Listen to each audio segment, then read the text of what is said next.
তুমি রমজান এলে রাখো না রোজা, দিনকে করো আঘাত, পয়সা কড়ির নেই তো অভাব, দাও না তো যাকাত।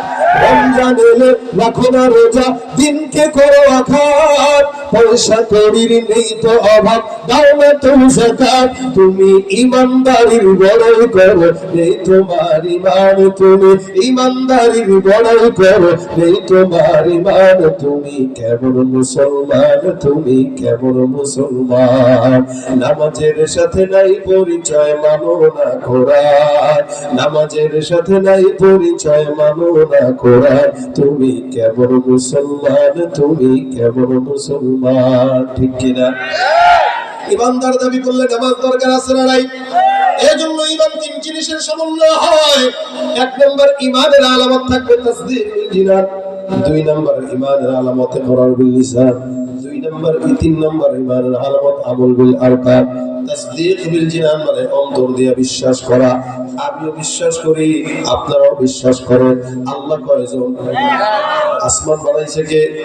জমিন বানাইছে কে? যা কিছু নজর করে সব বানাইছেন আল্লাহ। এই সব কিছু আসমানের মালিক বানাইছে। আমি যেভাবে বিশ্বাস করি, আমার এই দেশের ইহুদি নাসারাও বিশ্বাস করে। আল্লাহ পাক ডাক দিয়ে বলেন, ওয়ালা ইন সাআলতাহুম মান খালাকাস সামাওয়াতি ওয়াল আরদা লা ইয়াকুলুনাল্লাহ। ইহুদি নাসারাকে যদি বলা হয় আসমান বানাইলো কে, ইহুদি নাসারাকেও যদি বলা হয় জমিন বানাইলো কে, তারাও জবানটা খুলে বলবেন আল্লাহ। আসমানের মালিক আল্লাহ, জমিনের মালিক আল্লাহ। তারাও বিশ্বাস করে, আমরাও বিশ্বাস করি। পার্থক্য কোথায়? আমার আল্লাহ কোরআনের মধ্যে বলেন, ওয়াকালাতিল ইয়াহুদু উযাইরুন ইবনুল্লাহ ওয়াকালাতিন নাসারাল মাসীহু ইবনুল্লাহ। ইহুদিরা বলে উযাইর হলো আল্লাহর পুত্র, নাসারারা বলে মাসীহ হলো আল্লাহর পুত্র। আমরা মুসলমান যারা আছি, আমাদের গলার মধ্যে যদি ফাঁসিও লাগায় দেয়, মরণ হবে, ফাঁসি হবে, শাহাদাত বরণ হবে, আল্লাহর সঙ্গে জিন্দেগিতেও কাউকে শরীক করা হবে না। এটা আমাদের ঈমান। আমার আল্লাহ পাক শিখিয়ে দিয়েছেন, কুল হুয়াল্লাহু আহাদ আল্লাহুস সামাদ লাম ইয়ালিদ ওয়া লাম ইউলাদ ওয়া লাম ইয়াকুল লাহু কুফুওয়ান আহাদ। আসমানের মালিক একজন, যিনি কাউকে জন্ম দেয় নাই, তিনি কারো থেকে জন্ম নেয় নাই। এটার নাম তাসদীক বিল জিনান। অন্তর দিয়ে বিশ্বাস করবে আল্লাহ এক, জবান দিয়ে স্বীকার করবে লা ইলাহা ইল্লাল্লাহ মুহাম্মাদুর রাসূলুল্লাহ। আল্লাহর নবী সাল্লাল্লাহু আলাইহি ওয়াসাল্লামের চাচা আবু তালেব পয়গম্বর এত মহব্বত করতেন, আল্লাহর নবীকেও তিনি এত মহব্বত করতেন। রাসূল করিম সাল্লাল্লাহু আলাইহি ওয়াসাল্লামের জিন্দেগিতে নবুয়তের এত প্রচার হওয়ার পরেও আল্লাহ পাক রব্বুল আলামিন যা কিছু করেছেন আবু তালেবের ওসিলায় হয়েছে। আবু তালেব যখন সাকরাতুল মাউতের মধ্যে উপস্থিত, আমার পয়গম্বর ডাক দিয়া বলেন, চাচা জবানটা দিয়ে একবার আমার কানের সামনে বলেন লা ইলাহা ইল্লাল্লাহ মুহাম্মাদুর রাসূলুল্লাহ। অন্তর দিয়ে বিশ্বাস করলেই হয় না, জবান দিয়ে স্বীকার করাও লাগে। জবান দিয়ে স্বীকার করার নাম হলো ঈমান। কারণ কি, মানুষ যদি জবান দিয়ে স্বীকার না করে তাহলে ঈমানদারি হতে পারে না। রাসূল করিম সাল্লাল্লাহু আলাইহি ওয়াসাল্লাম বলেন, মান ক্বালা লা ইলাহা ইল্লাল্লাহ ঈমানান ওয়া ইহতিসাবান ফাদাখালাল জান্নাহ।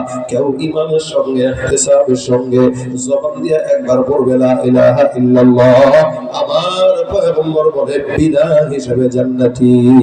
সুবহানাল্লাহ। শুধুমাত্র জবান দিয়ে একবার স্বীকারোক্তির কারণে জান্নাতি। এই কারণে রাসূল বলেন, জাদ্দিদু ঈমানাকুম, তোমরা তোমাদের ঈমানকে নবায়ন করো। ঈমানকে নবায়ন করার মানে হলো বান্দা মাঝে মাঝে সকালবেলা ঈমানদার হয়। আমার পয়গম্বর বলেন, শেষ জামানায় উম্মতের সংখ্যা এমন হবে, সকালবেলা ঈমানদার, বিকেলবেলা কাফের, বিকেলবেলা মুমিন, সকালবেলা কাফের। ওই জামানায় বান্দা তোমরা ঈমানের তাজদীদ করো। মুফাসসিরিন ইকরাম বলেন, প্রত্যেক নামাজের আগে আযানের সময় বান্দা যদি 5 বার প্রতিদিন আযানের জবাব দিয়ে দেয়, আল্লাহ পাকের ওই বান্দা 5 বার ঈমানটাকে নবায়ন হয়ে যাবে। যার কারণে ওই বান্দার ঈমানের কোনো খতরা থাকবে না, ঈমানের মধ্যে কোনো সন্দেহ থাকবে না। ঈমানটার অন্যতম শর্ত হলো লা ইলাহা ইল্লাল্লাহ। আবু তালেবকে পয়গম্বর যখন বললেন, আবু তালেব বলে, না মুহাম্মদ, তোমাকে বিশ্বাস করি মানি, কিন্তু জবান দিয়ে স্বীকার করতে পারবো না। আমার ইন্তেকালের পর আমার বাতিজা, আমার সন্তান যারা আছে, এরা সব গাদ্দার বলে গালি দিবে। আমি চাই না তোমাকে মানার কারণে কবরে যাওয়ার পরও গাদ্দার ডাক শুনি। এতটুকু না স্বীকার করার কারণে সারা জিন্দেগির জন্য আবু তালেব জান্নাতি নাকি জাহান্নামী?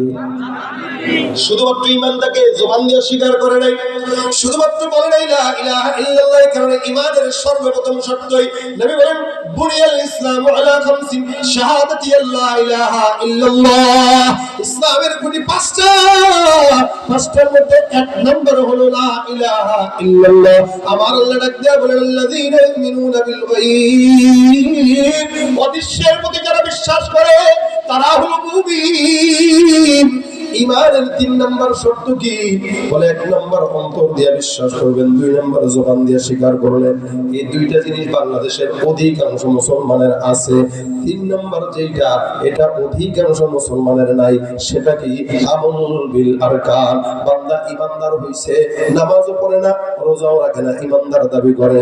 বান্দা ঈমানদার দাবি করে, কালেমাও ঠিকমতো পারে না। ঈমানদার দাবি করে, জিকিরও ঠিকমতো করে না। ঈমানদার দাবি করে, রোজাও ঠিকমতো রাখে না। ঈমানদার দাবি করে, ওযুটাও ঠিকমতো বানাইতে পারে না। ঈমানদার দাবি করে, কোরআন শরীফ তেলাওয়াত জানে না। এই বান্দা অধিকাংশ আমাদের দেশে বেশি।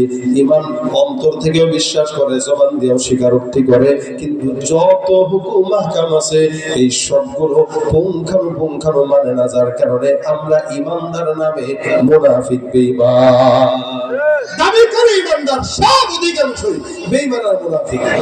এই কারণে আল্লাহ পাক বলেন, আগে ঈমানদার হও, ইয়া আইয়ুহাল্লাযীনা আমানু আমিনু, হে ঈমানদাররা মুমিন হয়ে যাও, হে ঈমানদার মুমিন হও।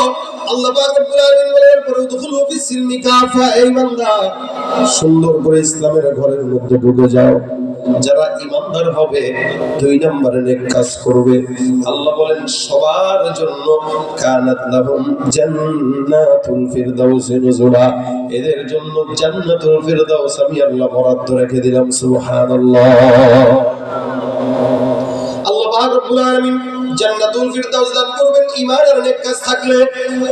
নেক কাজ এটা যদিও ছোট হয়, এরপরও দামি। পয়গম্বর আরবি সাল্লাল্লাহু আলাইহি ওয়াসাল্লাম হাদিসের মধ্যে বর্ণনা করেন, আগের যুগের একজন বান্দার ঘটনা পয়গম্বর হাদিসে বলেন, যে বান্দাটা সারা জিন্দেগি গুনাহগার, একটা ইবাদত বান্দার আমলনামায় নাই, সারা জিন্দেগি নাফরমানি করতে করতে নিজের জিন্দেগির হায়াত শেষ করছে। হঠাৎ করে একদিন কোন একটা জায়গায় যাবে, বান্দাটা তাকায় দেখে একটা কুকুর পানির পিপাসায় জিহ্বাটা বের করে করে কাতরায়। আমার পয়গম্বর ডাক দিয়া বলেন, এই গুনাহগার বান্দা একটা সৃষ্টির নিকৃষ্ট প্রাণী কুকুরকে পানির পিপাসায় খাইতে দেখার কারণে তীরের মধ্যে দয়া হয়, যার কারণে চিন্তা করে কুয়া কোন জায়গায় আছে, কুয়াটা একটু তালাশ করে নি, পানি পান করানো যায়। আল্লাহর বান্দা কুয়া একটা তালাশ করে ওর ভিতরে নামলো, সুন্দর করে পানিগুলো উঠায়, ওখান থেকে নিজেও খায়, কুকুরটাকেও পান করায়। আল্লাহর বান্দা এই কুকুরকে পিপাসার মধ্যে পানি পান করানোর মাধ্যমে পয়গম্বর ঘোষণা করলেন, আল্লাহ পাক রব্বুল আলামিন একটা নিকৃষ্ট প্রাণী কুকুরকে পানি পান করানোর কারণে বান্দাকে maaf করে জান্নাতি বানায় দিয়েছে। সারা জিন্দেগি নাফরমানিতে ভরা, আমল কি এতটুকু যে কুকুরকে খাওয়াইছে। অথচ আমরা কুকুরকে দেখলে লাথি দিই, আমরা কুকুরকে দেখলে ঢিল মারি, আমরা কুকুরকে দেখলে তাড়ায় দেই, নাক ছিটকাই, কিন্তু কখনো কখনো আমরাই কুকুরের চাইতেও মারাত্মক অধম হয়ে যায়। নিজেদেরও হুঁশ নেই যে আমি কুকুরের চেয়ে খারাপ। কুকুরকে খারাপ বলে গালি দেয় মানুষ, মানুষকে গালি দেয় না, কুকুরের বাচ্চা গালি দেয়। তার মানে সে জানে বলতেছে, জানে দেখতেছে, সে মানুষের কাতারে দেখতেছে না, কুকুরের কাতারে দেখার কারণে সে কুকুরের বাচ্চা বলে গালি দিচ্ছে। অথচ কখনো এই মানুষ একজনকে যে কুকুরের মতো, কুকুর যদি কথা বলতে পারতো তাহলে মানুষকে বলতে, এই আমার নাম দিয়ে গালি দিবি না, আমার অসম্মানী হয়, আমি তো তোর চাইতেও ভালো আছি, তুই তো আমার চাইতেও অধম। যদি কুকুর কথা বলতে জানতো এটা বলতো। আল্লাহ পাক রব্বুল আলামিন বলেন, উলাইকা কাল আনআম বাল হুম আদাল উলাইকা হুমুল গাফিলুন। এগুলো সব কুকুরের মতো, হায়াওয়ানের মতো, জানোয়ারের মতো। কেন? আল্লাহ নবী সাল্লাল্লাহু আলাইহি ওয়াসাল্লাম মানুষকে আল্লাহ পাক রব্বুল আলামিন কেন কুকুরের মতো বললেন? উলাইকা কাল আনাম, মানুষ তো শ্রেষ্ঠ জাত। কি বলেন? যেগুলো আপনারা এখানে বসা, আমরা এখানে বসা, সব মাখলুকাতের মধ্যে আমাদের দাম বেশি না কম? কম। সন্দেহ আছে? কতটুকু বেশি? বলে ফেরেশতার চাইতেও বেশি। সুবহানাল্লাহ। কতটুকু বেশি? রাসূলের দিন কাবা চত্বরে তওয়াফ করতেছে, পয়গম্বর কাবার দিকে তাকায় বলে, এ কাবা, তোমার মর্যাদা আল্লাহর দরবারে বেশি, কিন্তু তুমি কি জানো না তোমার মর্যাদার চাইতে আরো কিছু মর্যাদাবান মানুষ আছে? এ কাবা, কোন বান্দা যদি কাবা তওয়াফ করে, আল্লাহর নবী বলেন সে সম্পূর্ণ মায়ের ভূমিষ্ঠ সন্তানের মতো নিষ্পাপ। সুবহানাল্লাহ।